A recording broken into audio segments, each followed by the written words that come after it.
Langsung itu. Halo teman-teman semua, selamat Hai.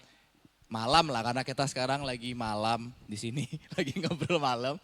Jadi seperti biasa lah, seperti biasa masih rada-rada bingung, masih rada-rada takut buat pembukaan opening, tapi ya nggak apa-apa lah.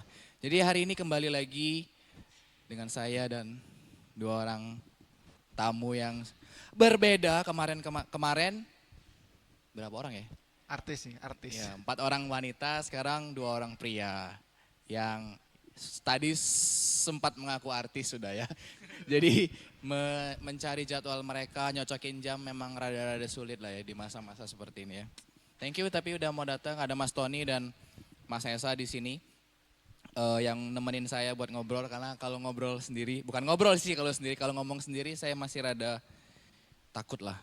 Jadi teman-teman semua, sehat guys? Puji Tuhan. Sehat. Sehat ya. Kenapa saya nanya sehat? Karena kondisi terkini di Lubuk Linggau memang lagi tidak sehat sepertinya. Karena desas-desus kabar burung gitu yang terdengar di telinga memang lagi rada-rada mengkhawatirkan. Jadi ya inilah yang masih bisa kita kerjain teman-teman. Karena kalau ibadah lagi saya sih masih rada takut juga, masih nggak berani ambil risiko lah kurang lebih gitunya. Sehat lah tapi ya, kerjaan aman ya. Aman. Maksudnya aman kerjaan lo? Puji Tuhan aman. Ya, aman ya, Nobo. Aman beneran nih, aman ya? Aman, aman. Aman ya? Selama masih bisa kerja masih aman. Aman lah ya, masih. Karena masih gajian. Saya masih aman, saya hari ini aman sekali bahkan. Ya karena hari ini gajian. Saya aman sekali, Anda tidak melihat raut keceriaan saya dari tadi, dari opening tadi. Ceria saya. Kok Anda lihat dompet saya? Ini kita ngobrol nggak ada kopi. Nggak ada tadi. Gorengan ada tapi nggak kita makan. Oke guys, jadi saya mengundang teman Anda berdua malam hari ini untuk ngobrolin sebuah topik sih yang dipicu dari pemberitahuan saya pagi hari ini di grup kita. Jadi tapi belum di sosial media sih, di sosial media belum saya share karena saya pikir mendingan dibuat ini dulu habis itu baru di share ke sosial media. Jadi yang buat teman-teman yang mau tahu, tadi pagi saya barusan saja memberikan sebuah pemberitahuan, pengumuman ke teman-teman anak muda GSJA di Kota Lubuk Linggau ini bahwa ini adalah minggu terakhir untuk sementara ya, maksudnya terakhir bukan tidak seterusnya tidak ada lagi. Ini adalah minggu terakhir kita ada komsel tatap muka. Dan bahkan planning ibadah tatap muka di akhir bulan ini pun rasanya memang akan lebih baik untuk sementara kita tunda juga. Nah jadi mungkin kalau misalnya kita mau tanyain ke teman-teman kita yang ada di grup itu pasti ada pro kontra dan segala macam. Karena kemarin tadi juga saya mengimbau, saya berharap online jadi satu-satunya jawaban dulu deh untuk sekarang. Kayaknya cuman itu deh yang masih mungkin bisa kita lakukan, ya termasuk tappingan kayak begini. Semoga bisa ngeberkatin teman-teman kita di rumah dengan apapun yang jadi bahasan kita. Nah tapi sebelum masuk lebih jauh ke arah sana, tadi sebelum naik ke sini, saya mau ngajak kalian bahas tentang sesuatu yang kita mulai pertama kali. Kebanyakan orang ketika memulai sesuatu atau gimana tadi ngomongnya? Kebanyakan orang ketika memulai sesuatu yang baru biasanya punya reaksi dan tanggapan yang berbeda-beda. Nah karena kita lagi ada di ruangan ini, saya mau bertanya beberapa hal ke kalian tentang, kayaknya saya mau bahas soal pelayanan aja deh, soal melayani pekerjaan Tuhan gitu. Ada banyak orang yang ketika diberikan sebuah diberikan kepercayaan untuk melayani, apa yang kalian pikirkan pertama kali ketika kalian diberikan kepercayaan untuk melayani? Pertama kali nih ya, kita tadi nggak ada janjian sama sekali kan, harus ngomong apa. Jadi senatural kalian aja. Pertanyaan pertama, waktu kalian dipercayakan sebuah pelayanan, apa yang pertama kali kalian pikirin? Monggo, siapa yang mau mulai duluan? Perlu sweet gak? Gak usah sweet lah ya, langsung aja. Masa sweet kan? Oke lah, kalau Masa gitu sweet. mungkin kita mulai dari saya dulu aja. Kalau bicara soal pelayanan, pertama kali mendapat pelayanan ya. Sebenarnya dulu ketika pertama kali dapat pelayanan itu gimana ya? Rasanya sih sebenarnya ngerasa nggak layak sih lebih tepatnya, nggak layak di dalam hati tapi sebenarnya pengen. Karena sebelumnya saya tidak pernah pelayanan, belum pernah melayani dalam ibadah, bahkan yang sekedar jadi penyambut tamu aja, ini asar belum pernah. Jadi pas pertama kali di sini dikasih kesempatan untuk pelayanan itu ngerasanya gimana ya? Rasanya tuh bisa nggak ya? Atau karena selama ini sebagai orang yang katanya orang Kristen, saya itu ya hidupnya biasa-biasa aja. Biasa-biasa aja tuh maksudnya sebagai orang Kristen tuh ya ke gereja sebelum benar-benar ikut pelayanan, mengerti arti pelayanan itu apa, terus tidak benar-benar serius ibaratnya tuh ke gereja. Akhirnya ketika saat itu dikasih pelayanan,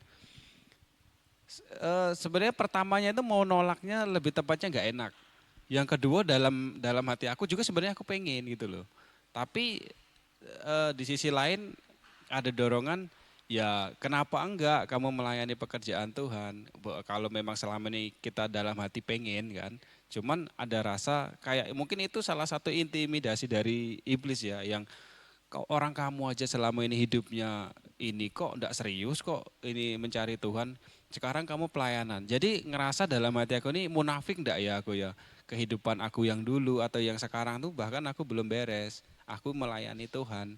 Dalam gambaran aku tuh seorang pelayan tuh dulu benar-benar spesial. Yang ada di depan tuh spesial. Mungkin bisa diartikan kehidupan dia di rumah sama di tempat ibadah tuh bisa balance gitu loh. Jadi aku ngerasa ketika mau dapat pelayanan tuh kira-kira nanti ketika aku di depan dilihat orang itu kelihatannya wah bagus nih secara manusiawi. Tapi aku ngerasa aku ini layak enggak ya. Tapi akhirnya karena kita punya teman yang support, akhirnya nggak apa-apa ambil aja pelayanan. Karena pelayanan itu yakin dan percayalah bukan manusia yang memilihnya. Walaupun manusia yang memilih tapi itu Tuhan melalui orang itu kamu dikasih pelayanan untuk memuliakan Tuhan yang apa yang kamu percaya. Akhirnya waktu itu ya saya ambil walaupun waktu itu baru-baru saya ngerasa karena aktivitas saya bertambah jadi ya. Ketika saya dapat jatah pelayanan kan ada jadwal latihan dan kebetulan itu tuh semuanya ber apa ya dalam waktu bersamaan tuh berbenturan dengan jadwal aktivitas saya di luar yang ke eh, iya nongkrong main atau Muda lah. main yang hobi kita selama ini yang seru-seru lah gitulah akhirnya ada timbul rasa pernah ini ya ini saya katakan ini tapi ini nggak bagus untuk dicontoh ketika saya dapat pelayanan tuh ini kebetulan ada waktu itu jadwal sesuai hobi saya kesukaan saya tuh aduh gimana ya. Pernah saya tuh sampai mau bohong ya. Oh nggak bisa alasannya tuh dibuat sepenting mungkin gitu loh. Tapi nggak tahu kenapa hati saya tuh ngerasa bersalah. Aku nih sudah dikasih kesempatan nih untuk pelayanan. Sudah sekian lama aku nih membohongi Tuhan. Masa sekarang saya mau membohongi lagi. Orang saya sudah berkomitmen mau menjadi orang yang lebih baik. Ketika sudah dikasih kesempatan itu masa saya nggak ambil sih. Oke lah, walaupun waktu itu saya dengan berat hati, saya kesampingkan hobi saya, akhirnya saya latihan untuk ibadah. Tapi dari situ saya mulai belajar bahwa ternyata ketika kita mau serius untuk Tuhan tuh prosesnya enggak gampang. Ada harga yang harus dibayar.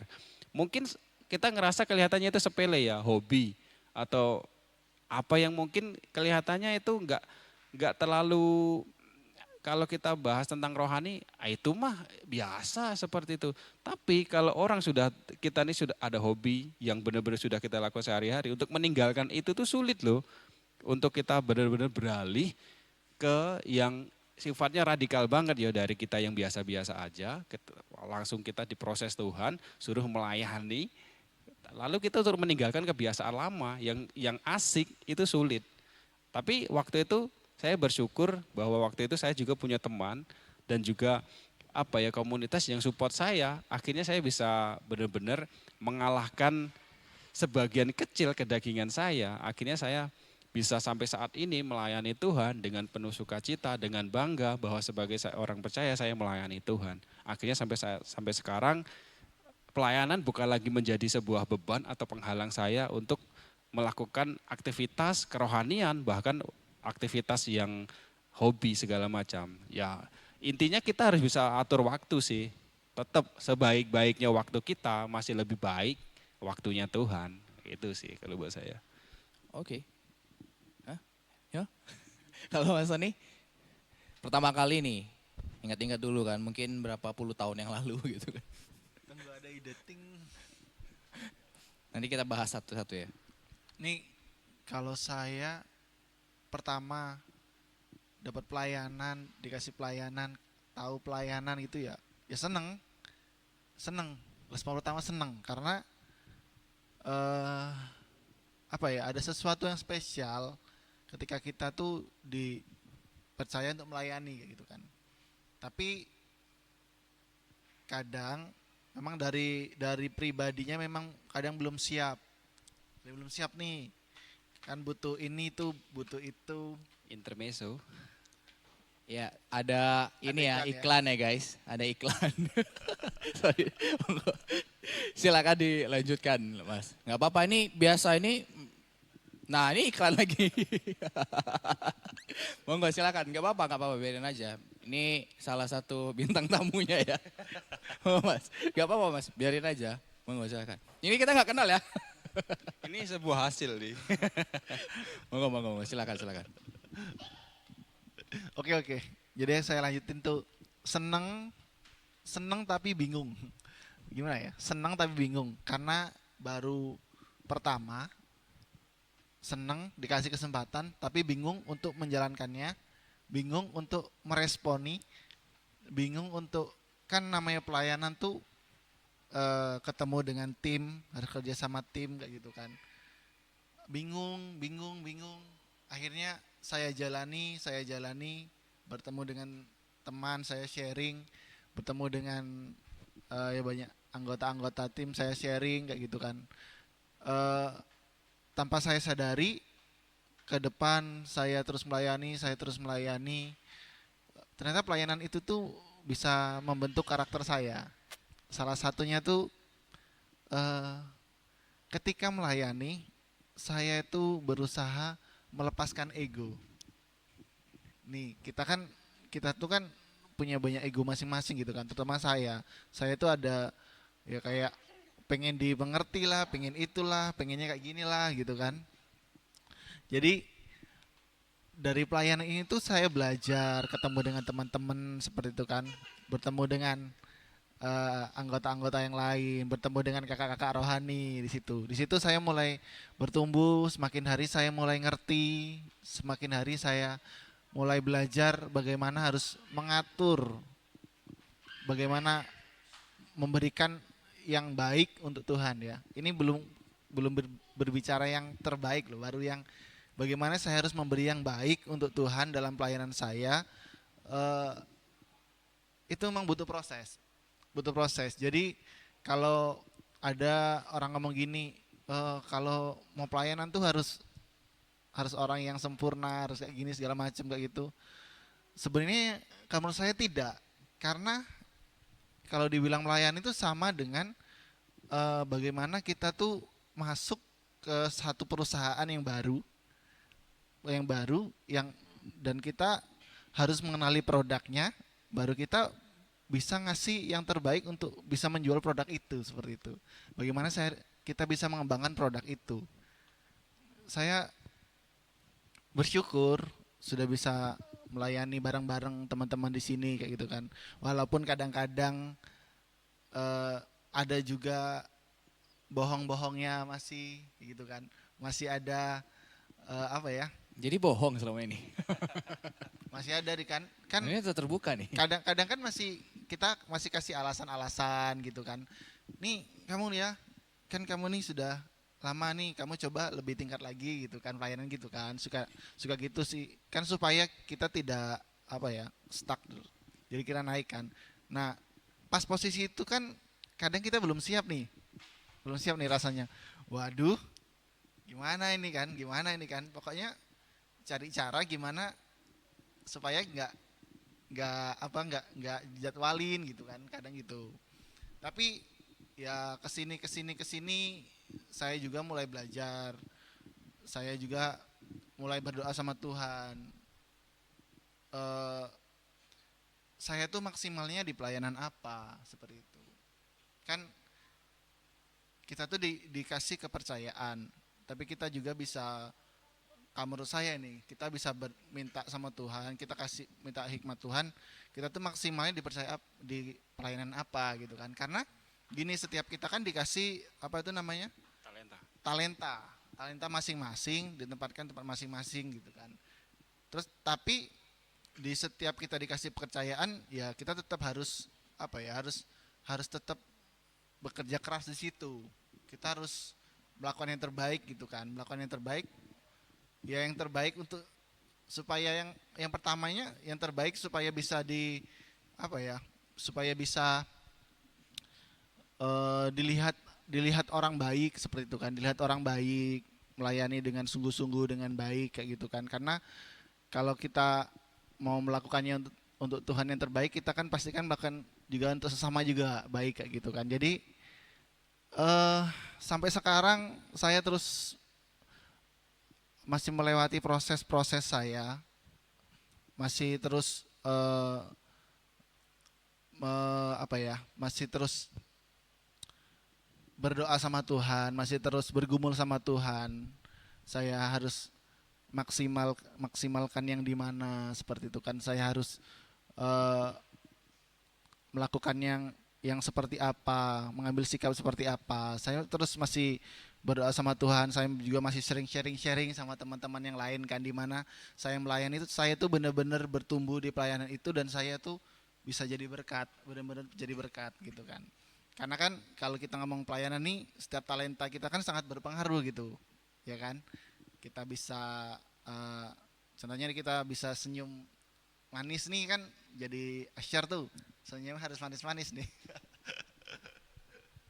Ya gitulah, kalau saya pribadi, pertama dapat pelayanan saya seneng, bingung, tapi saya berusaha. Pusing, Ya pusing. mual. Ya masuk angin Anda.